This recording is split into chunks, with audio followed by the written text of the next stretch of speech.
마켓 비하인드로 이어가도록 하겠습니다. 이번 시간에는 문남중 대신증권 수석연구위원과 함께 이야기 나눠보겠습니다. 위원님 어서 오세요. 안녕하세요.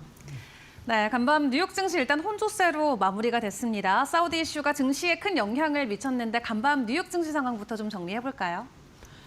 이번 주 들어서 리스크온 국면을 체감하고 있는 상황이라서 네. 앞으로도 미국과 중국 간의 무역 합의 관련된 부정적인 인식들이 커질 여지는 없다라고 생각을 하고 있습니다.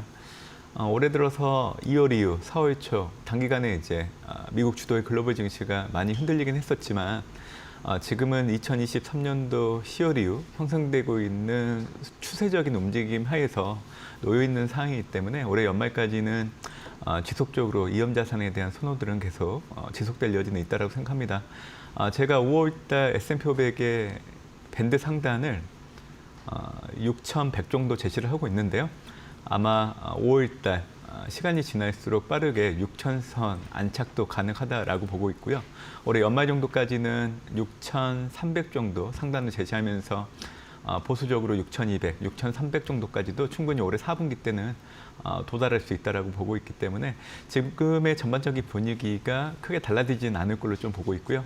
또 간밤 같은 경우에는 미국 물가지표 4월 소비자 물가 결과치를 확인했었는데 사실 올해 같은 경우에는 트럼프가 기본 관세를 도입을 했기 때문에 공급층 요인에서 물가가 자극될 수 있는 요인들은 분명히 있었지만 올해 아이러니하게도 매월 발표되는 물가 지표들은 전월보다 오름폭을 많이 줄여나가고 있거든요. 그래서 디스인플레이션 기조가 확인되고 있는 상황이라고 하면 앞으로도 연준 역시 시장 예상과는 달리 금리 인하를 조금 빨리 할 여지도 있다고 보고 있기 때문에 일단 이런 리스크온 분위기는 앞으로도 계속 될 걸로 좀 예상을 하고 있습니다. 네, 알겠습니다. 간밤에 분위기 전반적으로 잘 살펴주셨습니다. 이제 방금 좀 언급 주셨던 거 하나하나 좀 디테일하게 저희가 더 이야기를 나눠봐야 될 것 같습니다.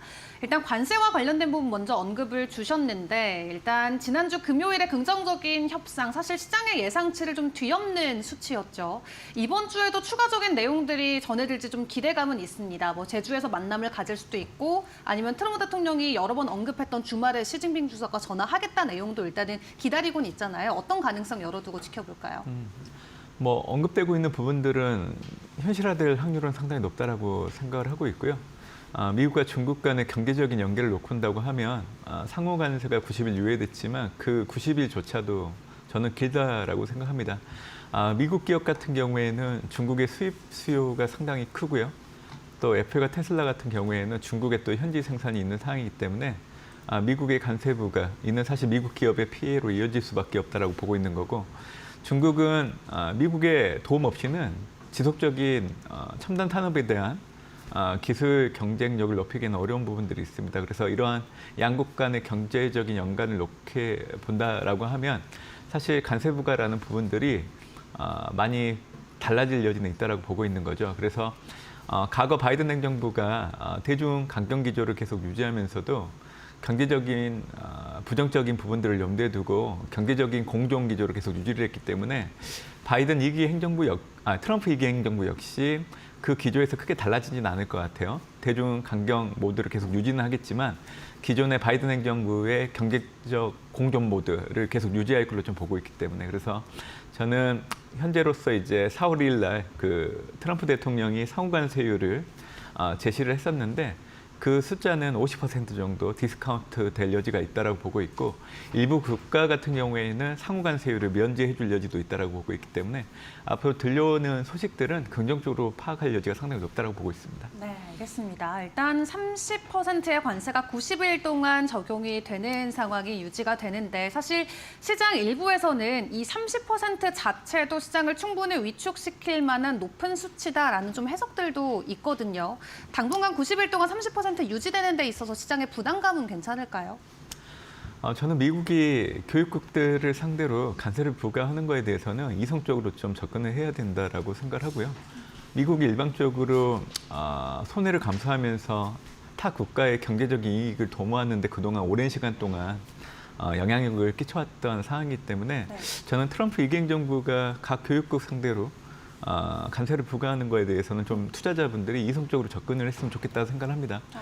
그리고 실효관세율을 놓고 본다고 하면 분명히 과거보다 높아진 부분들은 있어요. 과거에는 11% 정도였는데 현재로서 양국 간의 110 5% 정도 관세를 낮추는 걸 감안한다고 하더라도 실효 관세율이 39% 정도까지 올라올 수 있기 때문에 사실 관세 부과가 물가 상승을 자극하고 뭐 이게 만약에 부정적인 영향을 준다라고 하면 스태그플레이션, 뭐 경기 침체까지 일부에서는 얘기를 하고 있는 부분들은 있지만 저는 지금의 실효 관세율을 미국 가계와 기업들이 잘 버텨낼 여지는 있다라고 생각을 해요.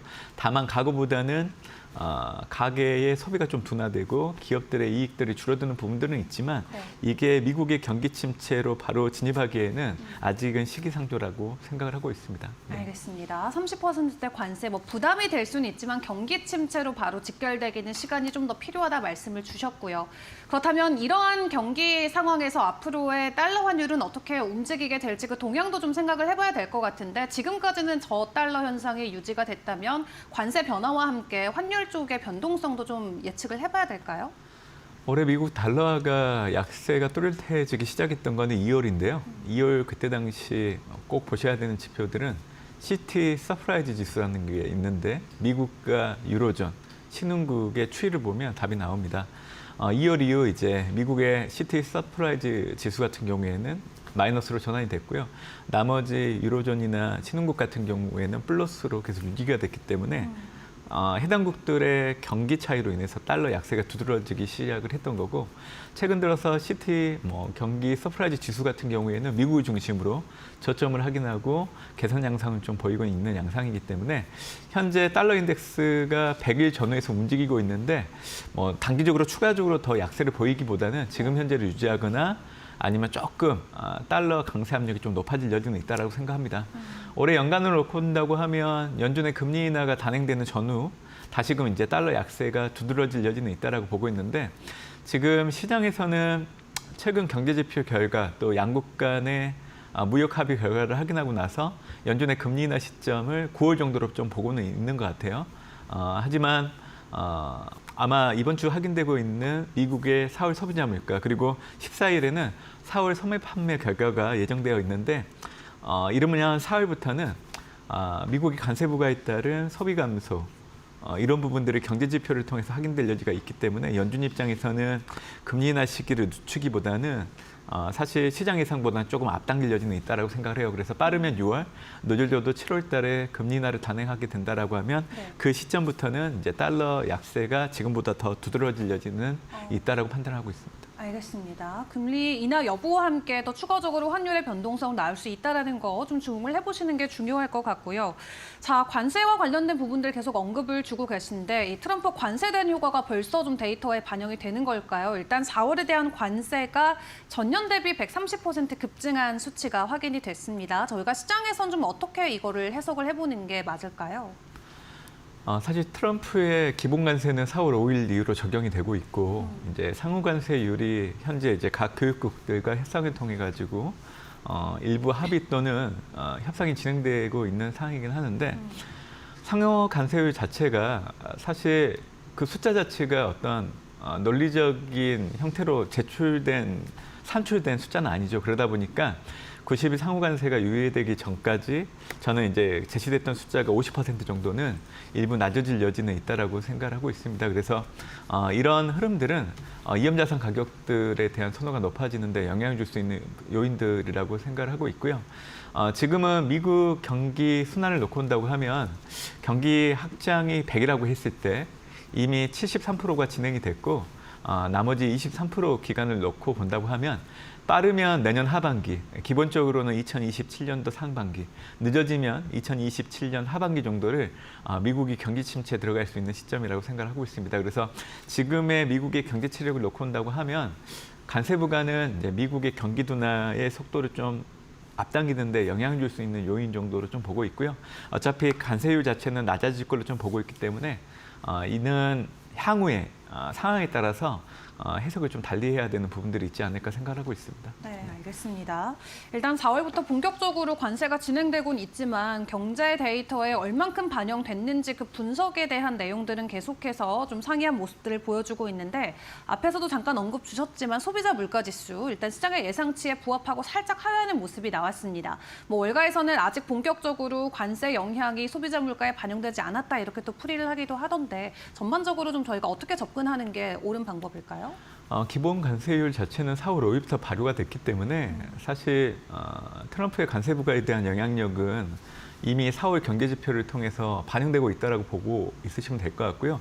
시간이 지날수록 반영되는 그 기여도가 더 커질 여지는 있다라고 생각해요. 근데 이거를 부정적으로 생각할 이유는 없다라고 저는 생각을 하고 있고 오히려 이제 연준의 금리 인하 시기가 앞당겨질 수 있는 명분이 될 여지가 있다라고 보고 있기 때문에 오히려 주식시장에는 시간이 지날수록 긍정적인 해석으로 좀 연결될 여지는 있다라고 생각을 합니다. 그래서 앞으로 이제 눈여겨봐야 되는 부분들은 사실 물가보다는 고용지표라고 생각을 하고 있고요. 특히 비농업 부분 고용자 수가 3개월 평균 수치를 놓고 봤을 때 이제 둔화되는 흐름들이 기조적으로 좀 확인된다라고 하면 연준은 올해 최소 2번, 많으면 3번 정도 금리 인하를 할 여지가 있다라고 생각을 하고 있습니다. 네, 최소 2번, 많으면 3번, 그리고 빠르면 뭐 올 여름부터도 금리 인하 가능할 수 있다라고 언급을 주셨습니다. 근데 또 해외 쪽의 내용을 함께 확인을 해보면 금리 인하에 대한 가능성의 횟수가 뭐 1회까지도 낮아지는 것도 많이 지금 제시가 되고 있고, 그리고 7월에 대한 금리 동결 가능성도 패드워치에서 계속 그 가능성이 올라가고 있는 데이터가 확인이 되고 있는데 좀 어떻게 좀 어떤 근거를 가지고 올 여름부터도 금리 인하가 가능하다 이렇게 생각을 하실까요? 연준의 통화정책은 연준이 3월, 6월, 9월, 11월 제시하는 수정 경제 전망을 통해서 가이던스를 항상 주고 있습니다. 그래서 3월 FMC 수정 경제 전망을 보면 올해 연준의 최종 정책금리의 중위값이 3.9, 그러니까 올해 2번 각각 25ppc 인하한다라고 얘기를 하고 있기 때문에 이를 베이스로 놓고 연준 통화정책을 생각하시는 게 좋을 것 같고요. 연준의 물가 안정 목표가 2%고 3월 PC 같은 경우에는 전년 동월 대비 2.3까지 내려왔기 때문에 사실 물가 안정 목표 전후에서 움직이고 있는 현재 물가를 고려한다라고 하면 사실 연준은 금리 인하를 이미 시행을 해도 되는 시점이지만 지금 늦춰지고 있다라고 저는 생각을 해요. 아무래도 이제 파월 연준 의장이 물가가 오르는 거에 대한 트라우마가 있는 대표적인 인물이기 때문에 금리 인하를 생각보다 빨리 안 하려고 하는 게 좀 보여지는데 아마 파월 연준 의장은 나중에 이제 임기가 끝나게 되면 또 금리 인하 시점도 늦어졌다라는 걸로 좀 문매를 받을 여지는 있다라고 생각을 합니다. 물가 그리고 고용 감소를 감안한다라고 하면 연준의 금리 인하는 당연히 도모가 되어야 한다고 저는 생각을 하고 있는 부분이고요. 경제적인 부분들을 놓고 본다고 하면 이미 실질 중립금리보다는 실질 정책금리가 높은 제약적인 환경들이 계속 이루어지고 있는 상황이기 때문에 만약 이러한 흐름들이 일정 임계치를 계속 벗어난 상황에서 계속 움직인다라고 하면 미국 가계와 기업들의 경제 활동들은 생각보다 빨리 낮아질 여지가 있다라고 생각을 하고 있기 때문에 올해 최소 2번, 많으면 3번 정도 연준은 금리 인하를 꼭 해야 된다라고 저는 생각을 하고 있습니다. 네, 간밤에도 트럼프 대통령이 다시 한번 파월 연준 의장을 언급을 하면서 또 너무 느리다, 금리 인하 해야 된다 이렇게 이야기를 했습니다. 그러면서 뭐 본인의 SNS 글을 통해서도 미국은 인플레이션이 없다 이렇게 강조를 하고 있긴 한데 지금 시장 일부에서 우려하고 있는 건 앞으로 관세로 인한 그 불확실성 때문에 인플레이션이 자극받지 않을까에 대한 여부인 것 같거든요. 지금의 데이터는 큰 문제는 없어 보이지만 그 앞으로의 불확실성에 좀 집중을 하는 것 같아요. 그래도 관세 관련해서 인플레이션 추가적으로 튀어오를 가능성 크게 우려하지 않아도 괜찮은 건가요? 관세 부과가 이제 물가에 영향을 주는 측면은 두 가지인데요. 네. 공급층 요인에서 놓고 본다고 하면 수입 가격이 올라가기 때문에 당연히 물가를 자극할 수 있는 요인이긴 합니다. 근데 현재로서는 공급층 요인보다는 수요층 요인이 더 중요하다라고 보고 있고 결국 팬데믹 이후에 미국 가계, 글로벌 전체적으로 놓고 본다고 하더라도 가격 민감도가 높아졌기 때문에 가격이 비싸지면 소비를 하지는 않습니다.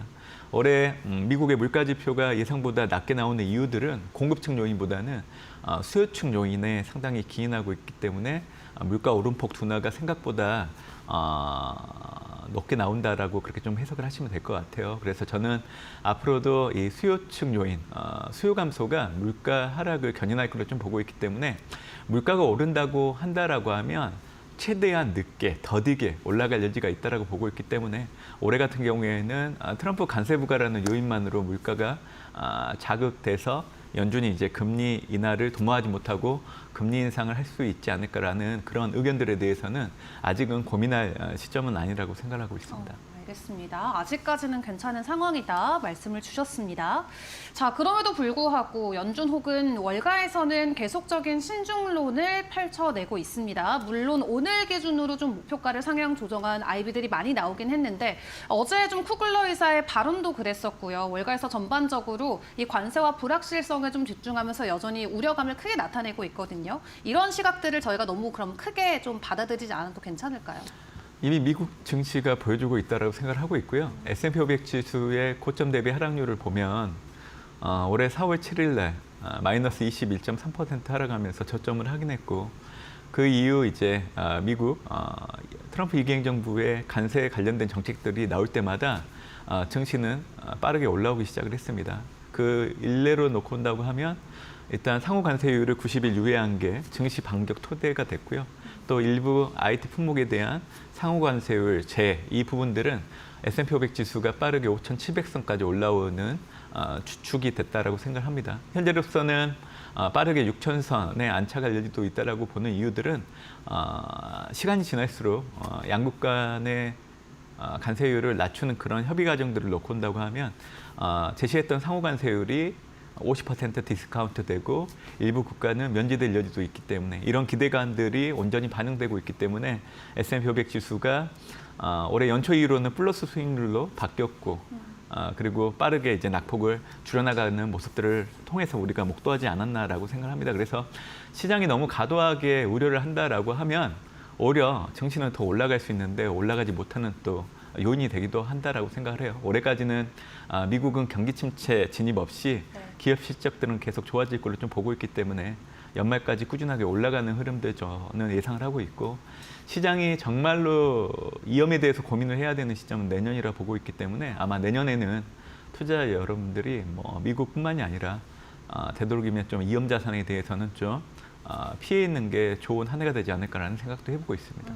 알겠습니다. 지금 미국 증시 계속해서 주가 상승이 이어지면서 트럼프 대통령의 해방의 날 이후로 완전히 S&P 500 같은 경우는 양전하는 모습을 보여주고 있습니다.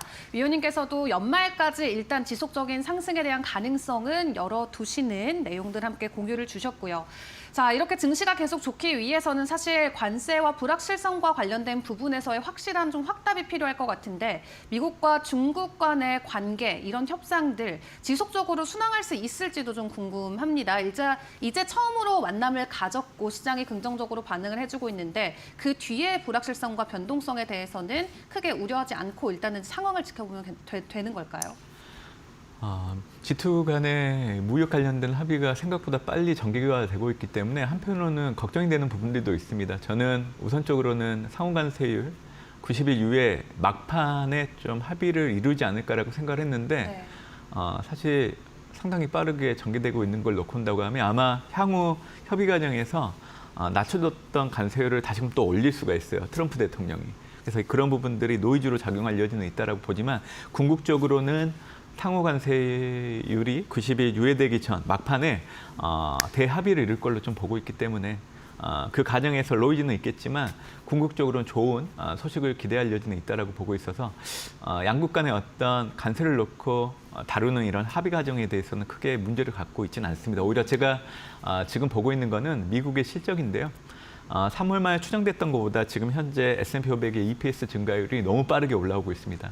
3월 말에 전년 동기 대비 7.2% 추정됐던 그 숫자가 지금은 13% 정도까지 올라와 있거든요. 그리고 이를 주도하는 건 헬스케어, IT, 커뮤니케이션 이런 섹터들이기 때문에 그래서 M7 그리고 이제 브로드콤을 포함한 배트맨 주식들의 복원 내역이 상당히 빠르게 전개될 여지는 있다라고 생각합니다. 그래서 지금은 어차피 양국 간의 무역 합의가 어느 정도 빠르게 전개되면서 긍정적인 합의를 보여주고 있기 때문에 저는 현재로서는 실적에 좀 주목을 하시는 게 좋지 않을까 생각하고 있습니다. 알겠습니다. 오히려 실적을 기반으로 증시의 변동성을 주목을 해보는 게 좋겠다 설명 주셨고요.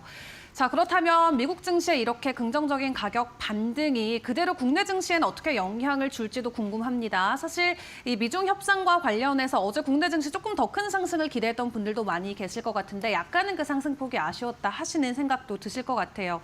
국내 증시의 보합권 등락, 뭐 구체적인 배경이 따로 있을까요? 한국 증시는 지난해 12월 27일 헌재가 탄핵 심판 1차 좀비 변론기를 시작하면서 원화 약세가 제한되고 증시가 올라오기 시작을 한 대표적인 국가입니다. 그래서 전적으로 정치적인 이벤트에 노출된 증시이기 때문에 6월 3일 조기 대선 결과를 확인하기 전까지는 사실 정책 모멘텀으로 움직일 여지가 상당히 높다라고 보고 있고요. 사실 한국 증시 차트 보면 아시겠지만 낙폭이 너무 가대했기 때문에 지금은 기술적으로 반등하는 그런 정도로 좀 의미를 해석하시면 좋을 것 같아요. 앞으로도 미국처럼 계속 올라가기는 좀 어렵다고 보고 있고요. 그 단적인 예는 최근에 IMF가 우리나라 올해 내년도 경제 성장률을 하향 조정했는데 가장 크게 하향 조정했어요. 올해 같은 경우에도 성장률을 1% 제시를 했지만 지난번에 제시했던 것보다 1%포인트 낮춰서 제시를 했거든요. 그래서 이런 경제 체력을 놓고 온다고 하면 경제 심리와 투자 심리가 좋아지기는 어렵다고 보고 있습니다. 그래서 저는 한국에 투자하는 투자자분들 입장에서는 미국과 동일한 눈높이에 놓지 마시고 네. 눈높이를 좀 낮추는 게 좋지 않을까 생각하고 있습니다. 알겠습니다. 네, 다음 달에 있을 조기 대선 전까지는 국내 증시 일단은 우리만의 좀 이슈로 움직일 수 있는 가능성 열어두고 여러분들도 좀 국내 전략들 챙겨보시는 게 좋을 것 같습니다. 자, 지금까지 문남중 수석 연구위원과 이야기 나눠봤습니다. 오늘 도움 말씀 감사합니다. 네, 감사합니다.